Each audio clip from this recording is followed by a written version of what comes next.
Bucs fans, hey, big victory today. We'll take it. We'll win it.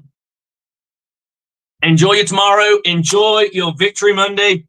Buccaneers tap that Hello Kitty ass. 40-8 to 14. Coach Bowles finally figured this shit out after after I had to fucking tell him cushion coverage don't work. My DBs would kick their ass. If I told my DBs to line up fucking 10 yards off the line of scrimmage, they look at me like I was a fucking idiot. Buccaneers figured it the fuck out. I love it because this game had implications for me. Personally, I was in my own fantasy Super Bowl when this dude I was up against put in Chase. They put the boy in, and I was like, oh, fuck, the Buccaneers have to beat this guy because if they don't, he puts up points against me, right? He only got 28. My quarterback got 48. We'll go with that. We'll live with that. We move on. So let's go through the comments for a split second here. Dritz, Baker touchdown marker of 4 of them things. Yeah, absolutely. Baker Mayfield was on fire today. It was great to see him just, do his thing. This guy personifies everything what it's like to be a Bucs right now. So I'm absolutely adoring Baker Mayfield. I was skeptical at first when we first got him, but this guy's just grown and grown on me. He is a Buccaneer in every shape and form. And the bromance that he has with Tristan Wirfs and Mike Evans is great to see. So loving that. Defense stepped up too, so it was always good. I wish they had run one more play to Mike to get him even 100 for the game, but that's about it. Yeah, I mean, games will come and go. I think this team's more clicked in about winning, getting into the playoffs and doing their thing there. Of course, you want to go to your guy.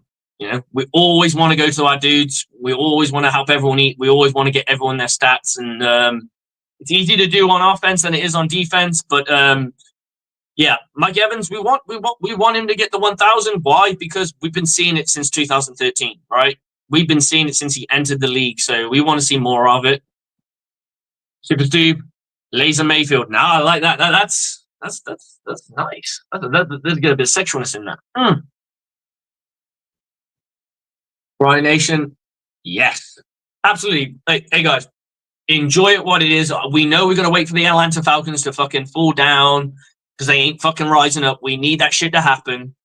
And then this Buccaneer team can go do what it does the best. Piss people off in the playoffs. We did it last year. We can do it again this year. I believe this team can go on a run.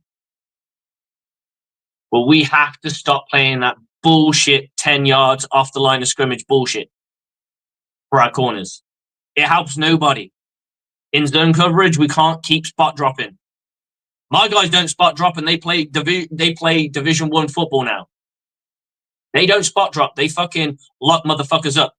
That's why my boys didn't give up a passing touchdown through the entire playoffs all the way to our national championship game. We didn't give up shit. We're studs and duds. We're studs and buds. It's as simple as that. I get my boys to line off 10 yards on line of scrimmage, they're probably giving up shit. We as the Buccaneers team is better than that. Abso-fucking-lutely. So let's dive into this. The Buccaneers go into the first quarter. They get themselves 10 points to their 7. We go into the next part. How about that duck, though? The good luck duck. We went into duck coverage. We ducked and covered. Bucky ducking. Buck ducking. I don't know. We can put any spin on this. There's so many you can do, and I've seen. I fucking love it. I think it's brilliant. I love the fact that our Legion Rusher was an Oregon duck and a duck was on the field. Where the fuck does a duck come from in the middle of downtown Tampa? It's not even that close to. I suppose you got the river that runs through. So. Yeah, exactly. Ybor City is known for its chicks. That you cannot touch the chicks if you're in Ybor City. Remember that. If you ever go down to Ybor City, Don't fuck with the chicks. They are protected by law. Winfield, Otten, Shep return. I hope so. I'd love to see Winfield back. I want to see Winfield hit all cylinders, and I hope he does it during the playoffs, which is when we need him to do it, really. Otten, you know what? I think Payne Durham's doing a job. He ain't Kate Otten yet. But I do think that he's shown signs that he can be that dude. And that's what we want to see. So we just keep going after it, and this team's going to do its thing. As for Shepard, I love what he brings to the table, but Jalen McMillan, 2 touchdowns. This guy is getting a reputation. I believe he was a 3rd rounder, maybe a 2nd rounder. But this dude is doing things. We thought this was going to happen. A lot of Buccaneers fans thought this was going to go on straight at the beginning of the season. It took him a while. Why? Because the rookie rust has to get going. He has to get that rookie rust off, and then he's flying. And right now, that kid is flying. He looks like the second coming of, and I'm going to say this, Chris Godwin. People said that they drafted him to replace Chris Godwin. I don't believe so. I believe Chris Godwin will be on this team. I would love to see Chris Godwin back on this team 100%, because this team should be loyal to the dude that has done so much for this organization. I would love to see Chris Godwin back. So, and I don't think you have too much of a good thing. There's that good thing. It's Chris Godwin and Jalen McMillan right now. And if you can get those guys popping with Mike Evans dropping it, going deep every play, someone's going to get open, especially if you can command the run game the way the Buccaneers did.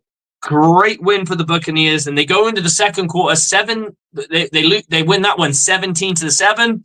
They ultimately end up not giving up a score. Todd Bowles does a masterclass in what he does well when he does do it well. 14 points in the third, 7 points in the fourth to finish this game off, and we ended up retiring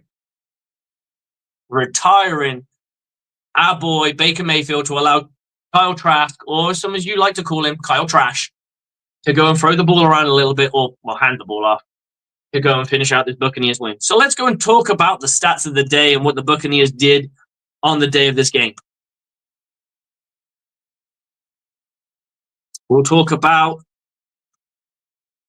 the time of possession. So the Buccaneers had the ball 41 minutes to their 18.82, if you want to get specific and all that shit. 13 touchdowns to the Buccaneers, 33. Total yards, 204 to the Buccaneers' tune of 551. Passing yards, 165, which is a far cry from when we fucking allowed that boy to throw the fucking ball against us the last time we played him. 165 yards to the Buccaneers, 349. Rushing yards, 39 yards. Buccaneers defense cleaned that shit up to 222. And what were we chanting in the stands? What were they chanting in the stands? Bucky, Bucky, Ducky, Ducky. Hey, Buccaneers fans, we got it all right now. The Buccaneers finally, since 2014, have a rusher that has hit the 1K mark. Wow. It's about fucking time. It's about bucking time. Penalties, 4-5, doesn't really mean much in the grand scheme of things. Total return yards, 19-6. Total plays, Buccaneers 74 to their 46. The Buccaneers were able to run so much more plays and get the job done. Let's go deeper into this. So Bryce Young, not Chase. What the fuck did I go with that? 15-28, 53 points, something. I don't get into the percentages too much, but 53% of his passes went over. 203 yards, 2 touchdowns, and to be fair, they were nice touch. Adam Thielen was caught in a Thielen. QBR of 107.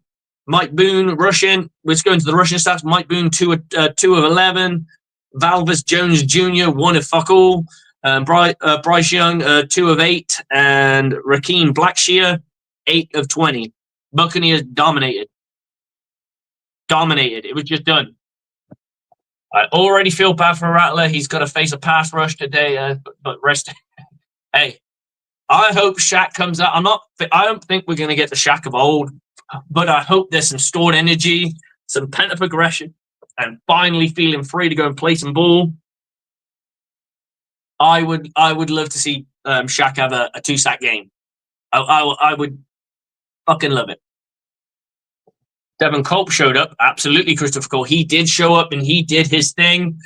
This is what we want. We want younger guys showing up and showing out every chance they get. And this Buccaneer team did exactly that. This is what we wanted to see. This is everything we dreamed of, right? We just wish they didn't score 14 and they scored nothing, right? That's it. But I'm immensely proud of this Buccaneer team to come back from where they were. But this Buccaneer team's shown this time and time again. It's the next game that I want to see. I want to see this in the next game because we always do this. We'll pip a game, we'll get back on track, and then we pip another game. We got to get out of that. Let's go into the receiving core of this Carolina team. Now, hey, I'm not going to shit on Dave Canales because I respect the hell out of him and what he did for this organization. Truly. He has taken this team. No first-round draft pick. He should have had like a first overall, second overall, something like that. And his team still goes and isn't the worst team in football. That's special, man. I really do think for somebody who's a first-team head coach, who's a first-time head coach, he was a first-time offensive coordinator with us. People weren't happy with him in some of the aspects of the game, but you had to remember what he worked with. He worked with not the best line. He had to work hodgepodge some of that stuff. We figured it out, and we got ourselves Liam Cohen, the Messiah. And he is doing the thing right now. I hope he don't leave, but I would not be surprised if he did. And I can't blame him because the opportunity is going to be lay in front of him, and you can't say no. But all I would say is enter with caution, Liam. Be picky. Go to the best situation you can go to where you can thrive as a coach. Right now, I would say that is with the Tampa Bay Buccaneers because we know what you are. You know who's here. You know how to work them. Spend a couple more years here. And then maybe when Coach Reed retires, maybe that's the job you go to. Now, that's a job to go to. That's a job to inherit. None of this fucking, how about the Jacksonville Jaguars, or I'm going to go help out the Jets. Nah, man. You're not the kind of guy who's going to go to the Jets and become their savior. That's not going to happen. That's hard fucking work, dude. Go to a team where you can flourish. Right now, that's with the Buccaneers. Stick with us for a bit. Get that reputation. Make Baker Mayfield an MVP, maybe. Or maybe do some more damage in the playoffs. Make a regular playoff team. Kicking that ass. Top 5 offense every year. People will come knocking. And it won't be the bad teams. Right now, bad teams will get thirsty. They thirsty for you. You're like an IG honey right now. They're looking. They thirsty for you. Don't be sidetracked by the fluff. Don't be sidetracked by the IG honey. Don't do it. Stick with us. You know what you got. You know how to work it. Get yours, and then the big offers will come. Believe me, they will come. Because every coordinator goes, oh shit, someone wants me. And they go and they struggle, and it's not worth it. Stick where you are. You've done so much for this organization, and we love you for it. You've given us the 1K yards. You've given us one of the best passing offenses in the NFL. Consistently do that, everyone's going to be breaking down your door for a head coaching role. Consistency. So let's get into the wide receiver game. We've got Xavier Leggett got himself 5 for 28. We got David Moore 1 for 17. Dan Chesina 1 for 8. Jalen Coker 2 for 35. And Adam Thielen 2 touchdowns, 5 receptions, and 110 yards. Jatavion Sanders 1 for 5. Nothing to write home about. Alan Thielen is stealing it. Let's go into the defense. No 1 sack on Baker Mayfield. It was from I can never pronounce that name properly. Jadeveon Clowney. There we go. No fumbles, no INTs, no dots to the I's, no crossed T's. Chandler Walton got himself 7 tackles and 14 assisted tackles. What a stud. That's what happens when you're going backwards. You just got to make tackles, right? DJ, one of them, he got himself 2 for 5. Xavier Woods, 6 for 12. Shai Tuttle, 1 for 2. Caleb Evans, I do promise if I butcher anyone's name, I'm really sorry. I don't get the pronunciation bullshit that all the fucking press people get. 1 for 1. Ashawn Robinson, 0 for 2. Cam Gill, 1 and 2. And then we go further with Dan Chazina, 0 for 1. Jacoby Windmon, 7%. So there's a lot of guys piling in for these assisted tackles for this team. But let's go and talk about your Tampa Bay Buccaneers and how they did in this situation. Let's start it up with the young Texan quarterback. That is Baker Mayfield, number 6 on your program, number 1 in your heart right now. He goes 32 for 27 with 84% plus, because there's a bullshit, quarter percentage bullshit. 359 yards, 5 tutties, 5 touchdowns. He went like that. Done. 158 QBR rating, kicking ass. Kicking fucking ass. And he will come into the rushing stats too. Cameron Johnson, we go into the rushing. It's Cameron Johnson, 1 for 11. Baker Mayfield, 1 for 2. Sean Tucker, 8 for 38. Hey, Sean Tucker, this guy's still going to be on the team. I'm telling you right now.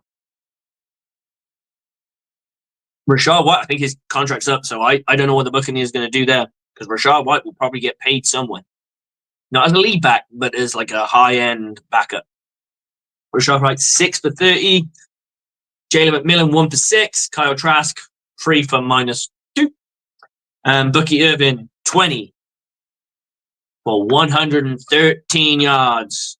Bucky Irvin, the man, the myth, the legend. Payne Durham on the receiving game, 2 for 36 and 1 touchdown. Devin Culp, 3 for 52. No touchdowns. Mike Evans, 8 for 97. Didn't get the century mark. Got himself 2 tutties. Raheem Jarrett, 1 for 11. Sean Tucker, 1 for 5. Ryan Miller, 2 for 26. Rashad White, 1 for 4. Jalen McMillan, 5 for 51 with 2 touchdowns. Bucky Irvin, 4 for 77. No touchdowns. You combine that with his rushing stats. The guy's got almost 200 all-purpose yards. Let's go in the defense. Deion Jones, 1 tackle assist. Jordan Whitehead, 2 for 3. Mike Edwards. And I'll say this, on that first touchdown, Mike Edwards doesn't know how to drop. That boy straight up let a guy get behind him before he realized. The ball was thrown him. Oh, shit, I got to go deep. Yeah. Keep gaining depth, dude. Stop spot dropping. My guys don't spot drop. They fucking look for work. Yaya Diaby, 2 for 3 and a sack. KJ Britt, 2 for 3, and he got a lovely completion, I believe. Zion McCullum, 5 for 6. Couple of incompletions. Anthony Nelson, 2 and 2 with a sack. Joe Tryon Shainka, big play on special teams, 1 for 1. Vita Vea, 1 for 1. Greg Gaines, 1 for 2. Kayvon Merriweather, 1 for 1. Tyke Smith also got a little bit lost in coverage a couple of times, but he kind of regained it. Not his best game. Goes 2 for 3. Jamal Dean goes out on injury, 1 for 1. Logan Hall, 2, 3 and 1, gets himself a sack. Chris Braswell finally gets another sack. He goes 1, 1 and 1. Kalijah Cansey, 1 and 2 for a sack. Josh Hayes, 0 and 1. And Levante David, 1 tackle and 1 assist. That just shows you how much everyone else was working, that Levante David didn't have to work his ass off for a fucking change. So I'm just going to hit through the comments for a split second. I don't know how far we got. So very curious to see the Falcons and Commanders. Hey, this is 2 teams. Like, people don't just let this sink in. the Falcons aren't going against just any old team. They're going against a team that's trying to get into that last spot, right? They need to win. They got to win at least 1 or 2 games. And Dallas ain't easy. I don't know if they got to go to Dallas or they're away from Dallas, but Dallas ain't going to be easy. Beat the Falcons, who can be up and down at times. They got a rookie quarterback who's going to have rookie growing pains. Make him feel them. It's that simple, guys. JTS on special teams was epic. All gas and no brakes, as Louis, who's been on the show a few times, has said. Kid's got elite speed, just can't control his body as well. Make Liam Cohen the highest paid offensive coordinator in the league. 100%. If that's what it takes to keep him, I'm fine. $2 million, I give him $3 million. Fuck it. Because you could have if you by doing that, you've always got somebody in the waitings to become your head coach that already knows your team. Right? That's how I look at it. It's because I'm sure they're not paying Coach Bowles top tier head coach money. Like he's got to be $8 million, $9 million ish. They're not paying the 12 millions that other people are paying. So pay a little bit more for the OC, keep him around. And if you do think you need to make that change, you can. But if you go somewhere else, you can't make that change. You then got to go overpay. Think of the business side of things. Leave Baker, Bucky, Mike, and Chris. You'd have had. I don't even know what those emojis are. What the fuck? It's like snow, cold rock. I'll go cold rock. Okay. Whatever that means. Ice cold? Ice cold? I don't know. But White has 1 year left. Okay, so White has 1 year left. It works for us. Louis, all gas and no brakes. Absolutely. They did that with Bowles. Absolutely. Look, guys, make a guy you can keep a guy around. He's like, I'm earning really good money where I'm at. I love where I'm at. Sometimes you won't go and take the big salary because it's just there. And I'll talk about my own personal experiences on this one. It's not professional in the world of football because I don't get paid to do what I do. And appreciate everyone from the Stanwell Steelers for giving me some love tonight because they have been watching because we were in the group chat and I just dropped in that I was doing a show and they happened to be in the area of watching. So I appreciate every single one of my boys, my guys, Stu, Rashawn. I've seen you guys in the comments and shit, so I fucking appreciate it. Dane and all those boys give me some love. I appreciate that. Big time, especially because all these guys I've mentioned, they don't support the Buccaneers. They don't care. They don't give a shit. They appreciate our players in fantasy, though. That's true. But yeah, straight up, make Liam Cohen the highest paid OC in football. He may not want to leave. And that way, you get to keep him around. And if you need to project him into the head coach role, you can. And the crazy thing about this is, and this is about money, because face it, it's always about fucking money. I don't care what anyone says. When you elevate someone to the head coaching role, you don't have to pay quite as much as buying somebody.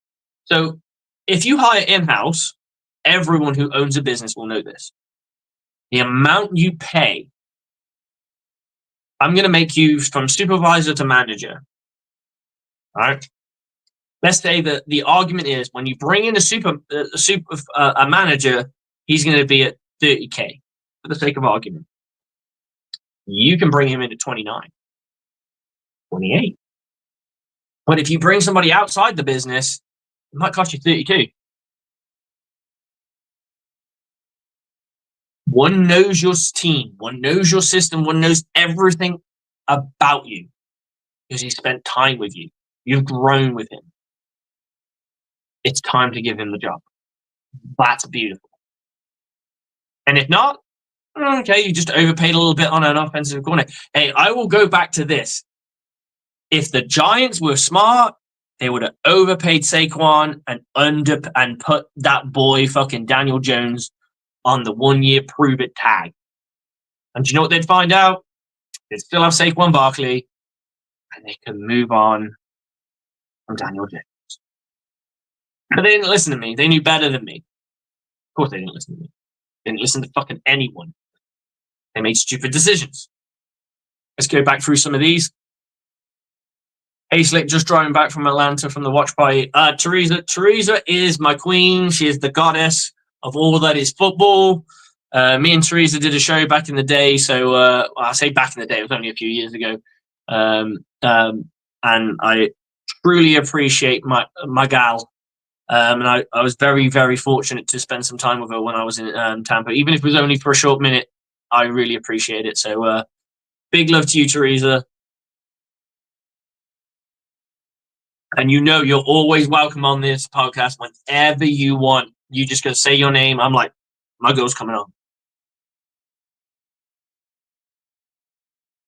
Congratulations for Brock Bowers for breaking the rookie record for yards. Oh, awesome. Hey. Enjoy it. But guys, that is pretty much it from me. Go and enjoy your football. If you've got any leftover turkeys, chuck it away because it's probably done by now. Right? It's done. I've just froze mine. We didn't get through it. I literally carved up half a turkey and just put it in my freezer. It's fucking done. Like, it's over. I'm now just sipping Baileys and rum and Coke and living the dream, watching football, getting back into bowl mania because I've been working solid for the last 2 weeks and I finally get a little respite. Bucs fans, enjoy your Victory Monday. Whatever you do, whether you eat donuts, whether you have waffles, whatever you do, enjoy it. Enjoy it because your Tampa Bay Buccaneers are victorious. And now you get to enjoy the just desserts. We go into the next week. If the Falcons Falcon, we'll be smiling even harder. That Victory Monday gets ever so sweeter. If they don't, we keep going. We stay the course and we win out. All we can do. And then we see what happens. No point in getting angry. No point in getting anything until after the season. Let's see what shakes out. Bucs on me. Bucs on free. 1, 2, 3. Go Bucs! I don't know what to say, really.